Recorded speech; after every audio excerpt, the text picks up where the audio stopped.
பிரஹத்ரதன் ஒரு மன்னன் மகத நாட்டை ஆட்சி செஞ்சுட்டு வராரு. இவருக்கு 2 மனைவிகள் இருக்காங்க. இவங்களுக்கு கல்யாணமாகி ரொம்ப வருஷமாவே குழந்தை பிறக்கல.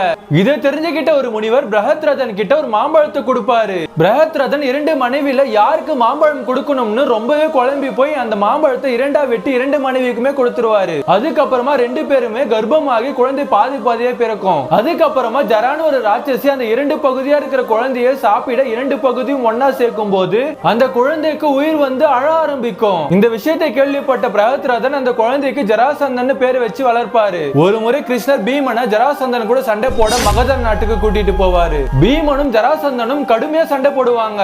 ஒரு கட்டத்துக்கு மேல பீமன் ஜராசந்தனை 2ஆ கிழிச்சு தூக்கி போட்டுருவாரு. ஆனா ஜராசந்தனோட உடம்பு திரும்ப ஒன்னா சேர்ந்துடும். கிருஷ்ணர் ஒரு குச்சியை எடுத்து 2ஆ உடைச்சு வேற வேற திசையில தூக்கி போடுவாரு. பீமன் இதை புரிஞ்சுக்கிட்டு ஜராசந்தன் உடம்பை கிழிச்சு வேற வேற திசையில தூக்கி போடுவாரு.